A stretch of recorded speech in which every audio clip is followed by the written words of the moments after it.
Bienvenue sur Africa 24 dans cette nouvelle édition de l'information. Voici les titres de l'actualité. Les conclusions des Assises nationales de la justice au Sénégal, des travaux initiés par le président Bassirou Diomaye Faye pour réformer et moderniser le système judiciaire.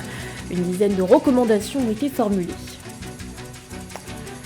L'ouverture des journées pétrole ce mercredi à Dubaï, une seconde édition organisée par le cabinet Free Partners et Conseil. L'événement réunit jusqu'au 8 juin les acteurs africains des hydrocarbures. Et puis l'élimination de Ons Jabeur lors du tournoi de Roland-Garros. Son parcours a pris fin en quart de finale. La Tunisienne s'est inclinée face à l'Américaine Coco Gauff. Mais tout d'abord, l'ANC est ébranlée par un nouveau scandale de corruption en Afrique du Sud. Après l'ex-présidente de l'Assemblée nationale, c'est cette fois-ci le ministre de la Culture et des Sports, Zizi Kodoua, qui se retrouve dans le collimateur de la justice. Il a été inculpé ce mercredi devant un tribunal de Johannesburg. Selon la police, l'ancien porte-parole de l'ANC aurait accepté des pots de vin d'un montant de $90 000 environ. Une nouvelle affaire qui vient une nouvelle fois affaiblir le Congrès national africain, notamment après son revers historique essuyé lors des élections du 29 mai. Pour la première fois, l'ANC a perdu sa majorité au Parlement. Le parti n'a remporté que 159 sièges sur 400. Au Sénégal, l'heure est au bilan. Après la fin des Assises nationales de la justice, du 28 mai au 4 juin, avocats, magistrats ou encore professeurs d'université étaient invités à plancher sur la réforme et la modernisation du système judiciaire. Une semaine de travaux qui a abouti à une dizaine de mesures phares. Parmi elles, la mise en place d'une cour constitutionnelle. Reportage de notre correspondant, cher Omar Kamara. Au Sénégal, les lampions se sont éteints mardi 4 juin 2024 sur les Assises nationales de la justice. Au terme de ces travaux, les participants recommandent une dizaine de mesures phares. Ces travaux de la commission en charge de la réforme du système judiciaire ont donné lieu à un large consensus sur la nécessité, par exemple, de réduire les pouvoirs et prérogatives du parquet, la mise en place d'une juridiction des libertés, a assuré la commission scientifique et de synthèse.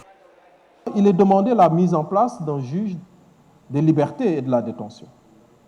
Pourquoi? Parce que le procureur de la République, dans notre tradition, dans nos façons de faire, a beaucoup de pouvoirs et par moments des pouvoirs qui sont même illégaux. Je pense ici à la pratique du retour de parquet dont on a usé et abusé ces dernières années.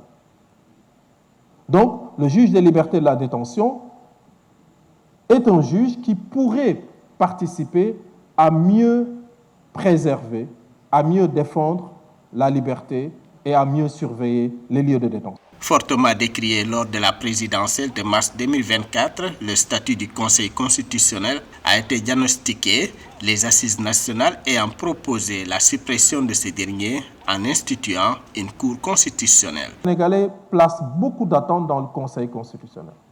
L'avis général qui est ressorti de nos travaux, c'est de proposer le passage d'un Conseil constitutionnel à une Cour constitutionnelle. Mais il ne s'agit pas seulement d'un changement de dénomination. Il s'agit d'un changement substantiel, c'est-à-dire dans les modes de saisine et les possibilités de saisine du Conseil constitutionnel.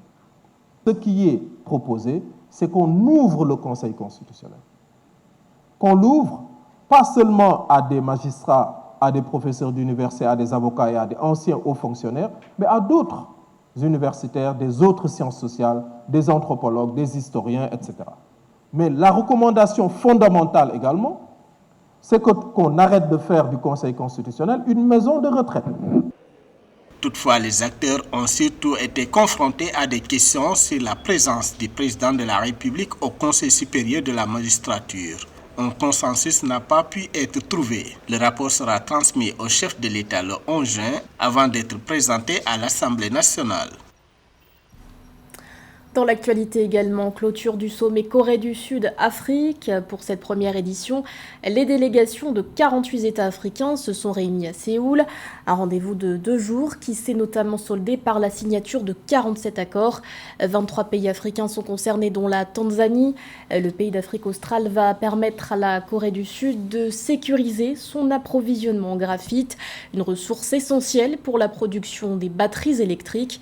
Outre ce secteur, des accords ont aussi été signés pour faciliter les échanges commerciaux entre la Corée du Sud et 8 États africains.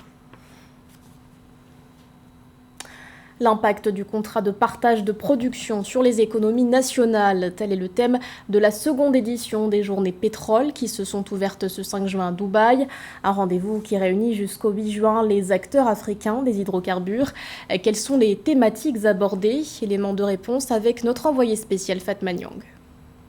La deuxième édition des Journées Pétrole ouvre ses portes ce 5 juin 2024 et se tient jusqu'au 8 juin 2024 à Dubaï. Conçue dans l'optique de favoriser l'émergence de bonnes pratiques et la formulation de solutions appropriées à la gestion des contrats de partage de production CPP, les Journées Pétrole se veulent une plateforme de référence pour les acteurs africains de l'industrie des hydrocarbures. Nous avons observé dans le cadre de nos missions plusieurs aspects sur lesquels il serait avisé d'avoir une attention plus soutenue pour le bénéfice de nos États. Parmi eux, la non-systématisation des contrôles, une gestion et une collecte des données souvent non optimales, la présence de certaines dispositions peu claires dans les contrats pouvant laisser place à l'interprétation. Ces éléments préjudiciables sur le plan technique, économique, sociaux et environnementaux ont inspiré l'initiative des Journées Pétrole. Organisée par la société africaine 3M Partenaires et Conseils, l'événement s'articule cette année autour de l'impact du contrat de partage de production sur les économies nationales. Les discussions mettront en exergue les bénéfices potentiels que ce type de contrat lié à l'exploitation des hydrocarbures peut apporter aux finances publiques, au développement économique et social, ainsi qu'à l'aménagement du territoire en fonction des négociations préalablement menées. Durant 3 jours, nous développerons 6 sous-thèmes rattachés au thème central, notamment le contenu local, les revenus pétroliers et les finances publiques, la propriété des biens et le contrôle, l'impact environnemental et social, le transfert de technologies, emploi et formation, et enfin le développement économique diversifié et les investissements. La négociation et la gestion efficace de ces contrats demeurent essentielles pour maximiser les avantages convenus et garantir les intérêts des États africains. 105 participants représentant 14 administrations et issus de 7 pays, dont le Gabon, le Tchad, la Côte d'Ivoire, les Comores, la République du Congo, le Niger et le Sénégal, prennent part à cette rencontre. Fatma Nyang, envoyé spécial aux Journées Pétrole depuis Dubaï pour Africa 24. C'est le premier pays africain à avoir été en défaut de paiement depuis 2020. La Zambie accumule les difficultés économiques avec une dette estimée à plus de 32 milliards de dollars. Une situation qui semble se résoudre progressivement. Les détenteurs d'obligations de la Zambie ont voté ce mardi leur part d'une restructuration de la dette. Philoméntine. La Zambie est en voie d'être le premier pays africain à achever une restructuration complète de sa dette dans le cadre de l'architecture du cadre commun dirigé par le G20. Les détenteurs d'obligations internationales ont voté ce mardi 4 juin 2024 leur part d'une restructuration de la dette zambienne de 13,4 milliards de dollars. Pour rappel, la Zambie avait été le premier pays en Afrique à faire défaut sur sa dette d'un montant de 33,7 millions d'euros en 2020.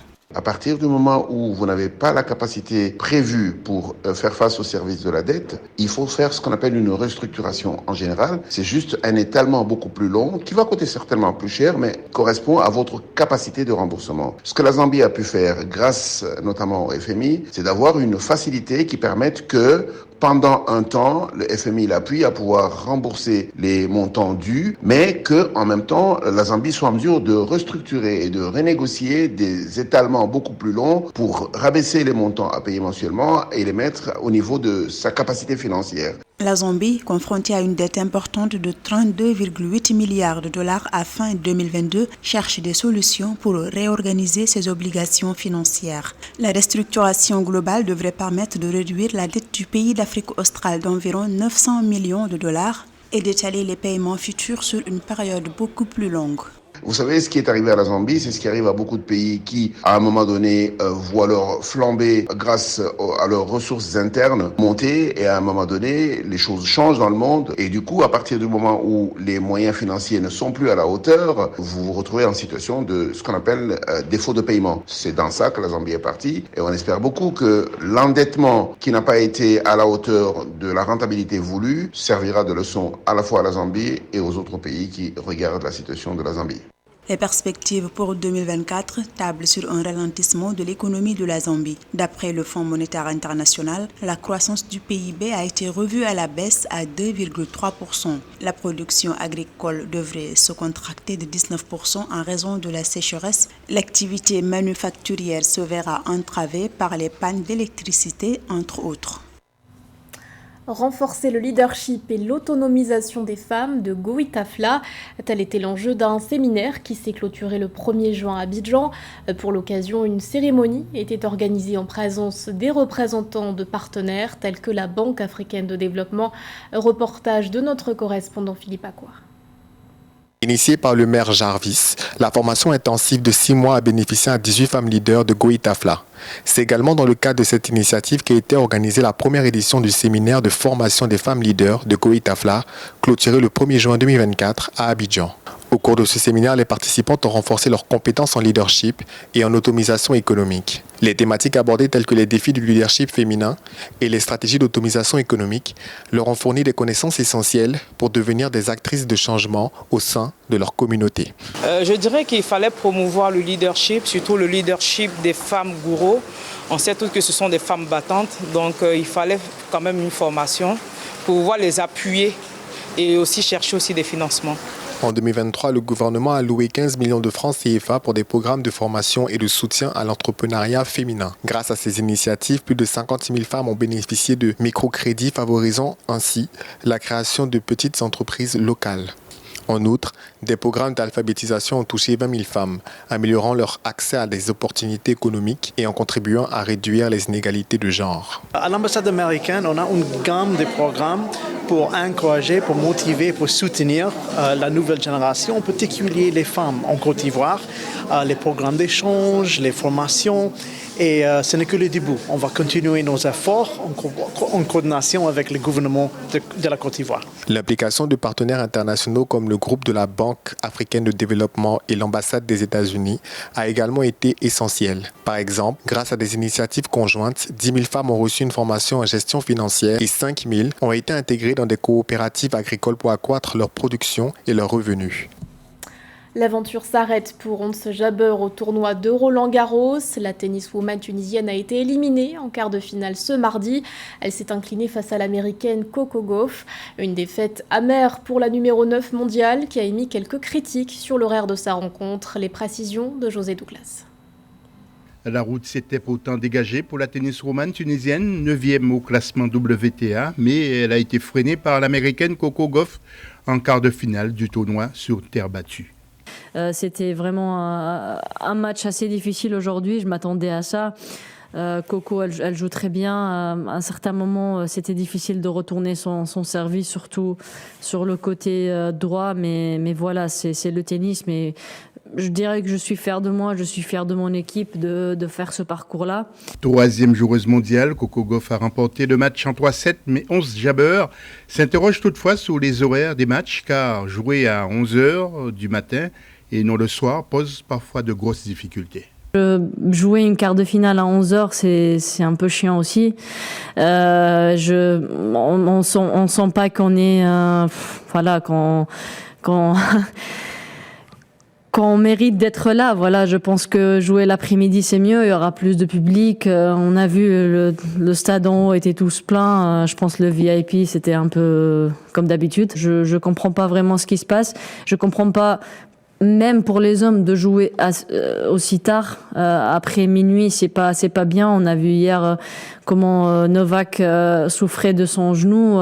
Le parcours de la Tunisienne est tout de même satisfaisant car il faut rappeler qu'elle a battu dans l'ordre l'Américaine Sasha Vickery au premier tour, puis la Colombienne Camila Osorio, deuxième la Canadienne Leila Fernandez en 16e et la Danoise Clara Tauson en 8e de finale. Tous ces matchs ont été gagnés en 2-7, sauf Camila Osorio qui a été contrainte à l'abandon. Les doutes l'ont-elles envahi pendant les rencontres? J'essaye d'être toujours positive. Il y a des moments de doute, ça arrive, j'accepte, ça fait partie. Et voilà, d'autres moments où je gagne et l'espoir revient et tout. Mais ces émotions-là, ces moments-là sont toujours présents et pour moi, j'ai appris à les accepter, mais pas les refouler parce que ça n'aide pas trop, je pense. Quant à l'Égyptienne Maya Sherif, rappelons qu'elle a été éliminée au second tour du tournoi de Roland-Garros par l'Américaine Madison Keys. C'était le journal de la rédaction. Merci de l'avoir suivi. L'actualité continue sur Africa 24.